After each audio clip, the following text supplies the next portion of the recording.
अक्षांश एवं देशांश रेखाओं के अध्ययन के पश्चात अब हम पृथ्वी पर पाए जाने वाले कटिबंधों के बारे में अध्ययन करेंगे।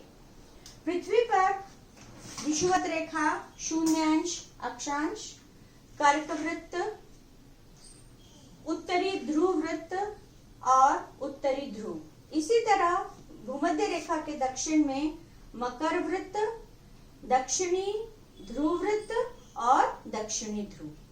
इसका विभाजन ठीक अक्षांश रेखाओं को आधार मानकर ही किया गया है।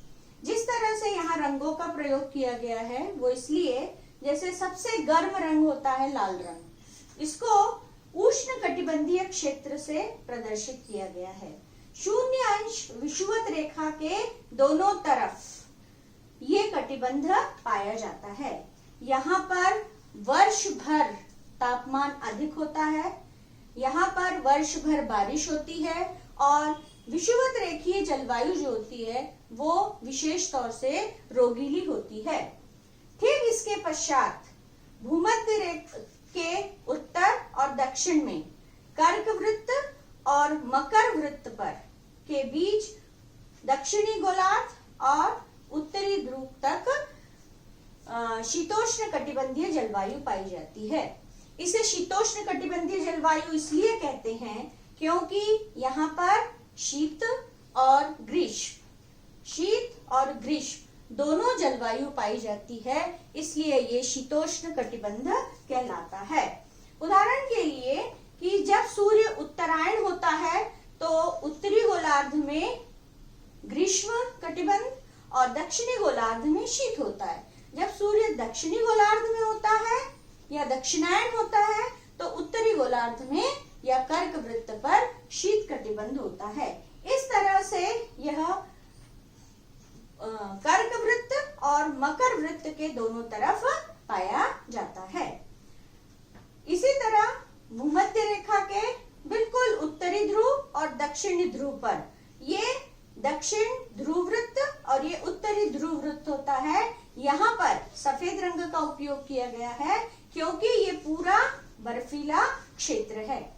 यहाँ पर भी जब सूर्य उत्तरायण होता है अर्थात कर्क रेखा पर जब लंबवत रूप से चमकता है तो यहाँ पर सामान्य ऋतु होती है और 6 महीने का दिन होता है और ठीक उसी समय यहाँ पर 6 महीने की रात होती है। अब जब सूर्य दक्षिणी गोलार्ध में दक्षिणायन होता है तो दक्षिणी ध्रुव पर सूर्य की किरणें सीधी पड़ती हैं और ठीक इसके विपरीत उत्तरी गोलार्ध पर सूर्य की किरणें नहीं पड़ती है, अर्थात यहाँ 6 महीने की रात और यहाँ 6 महीने का दिन होता है। तो ये कटिबंध जो है वो हमारी अक्षांश रेखाओं के आधार पर और सूर्य के उत्तरायण और दक्षिणायन होने पर निर्भर करती है। इसके पश्चात हम देखेंगे वायु दाब की पेटियां। वायु दाब की पेटियों को भी आप देख रहे होंगे किस तरह से अक्षांशीय स्थिति में इसको विभाजित किया गया है।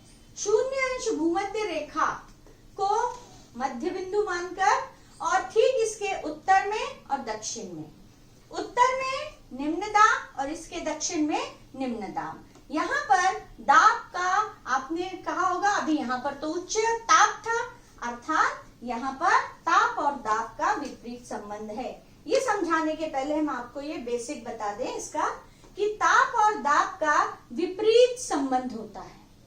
जब ताप उच्च होता है तो दाब निम्न होता है, जब ताप निम्न होता है तो दाब उच्च होता है, अर्थात विपरीत संबंध होता है।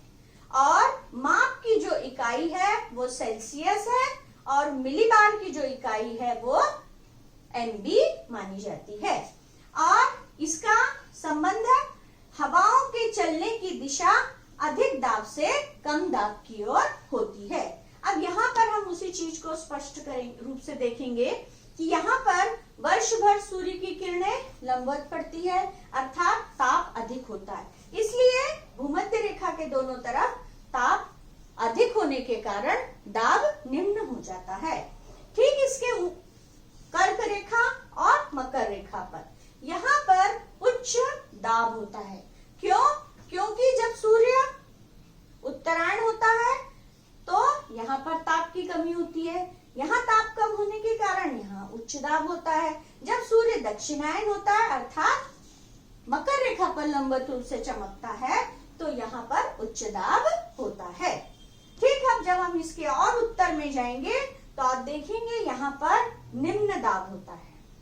ये दोनों हिस्से हैं, उत्तरी ध्रुव और दक्षिणी ध्रुव। यहाँ पर निम्न दाब इसलिए होता है क्योंकि ध्रुव की तुलना पे यहाँ पर 6 माह तक ग्रीष्म, साधारण ग्रीष्म ऋतु और साधारण शीत ऋतु होती है।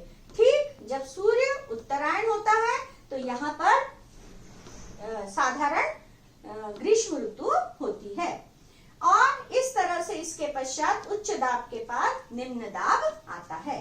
जब हम उत्तरी ध्रुव और दक्षिणी ध्रुव पर जाते हैं, छोरों पर दोनों, तो यहाँ पर ताप की बहुत कमी होती है। यूं कहिए यहाँ पर हिमाच्छादन साल के 9 से 10 महीने तक रहता है और इसी तरह यहाँ पर सूर्य की किरणें, वही सूर्य उत्तरायण है या कर्क रेखा पर लंबा चमकता है तो दक्षिणी ध्रुव पर दाब की उच्च दाब हो जाता है और ताप की कमी होती है।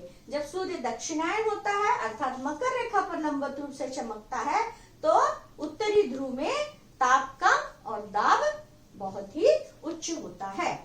ये हो गए आपकी वायु दाब की पेटियां।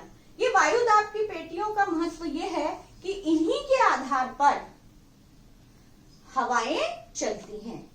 अब हम स्थायी पवनें देखेंगे।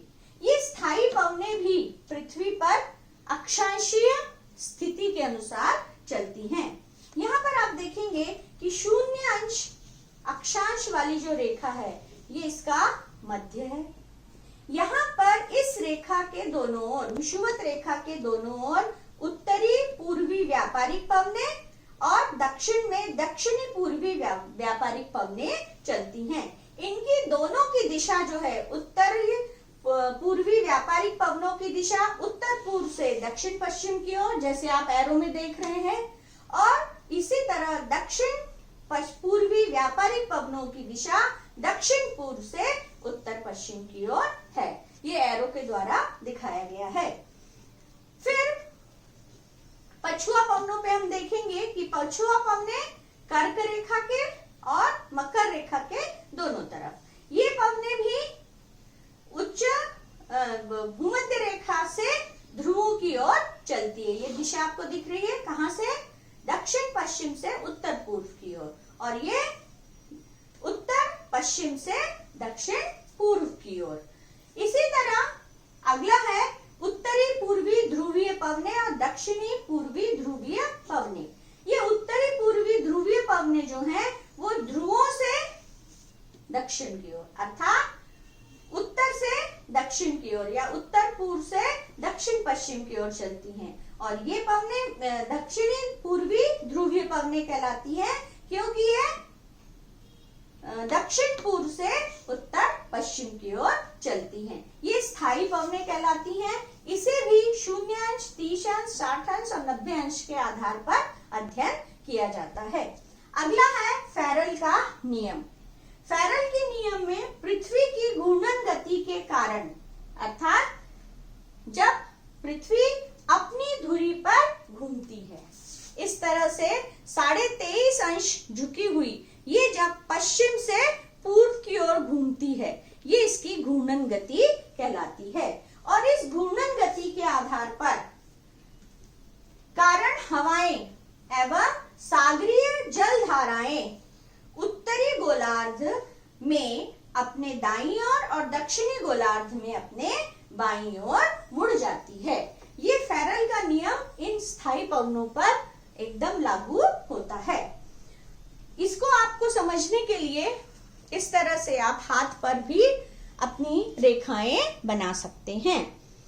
उत्तरी ध्रुव, दक्षिणी ध्रुव, पृथ्वी हमारी 23.5 अंश झुकी हुई है। इसके पश्चात ये 0 अंश अक्षांश रेखा, भूमध्य रेखा, 23.5 अंश कर्क रेखा, 23.5 अंश दक्षिण मकर रेखा, और इस तरह से इसे हमने 2 भागों में विभक्त कर दिया। इसमें उत्तर वाला हिस्सा उत्तरी गोलार्ध, दक्षिण वाला हिस्सा दक्षिणी गोलार्ध कहलाता है। फिर ये शून्य अंश देशांश रेखा जो है वो ग्रीनविच रेखा है।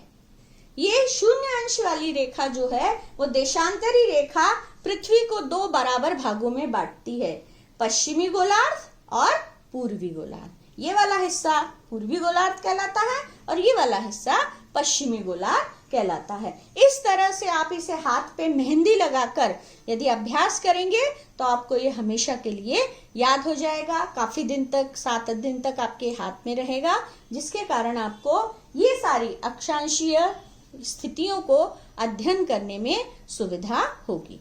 नमस्ते।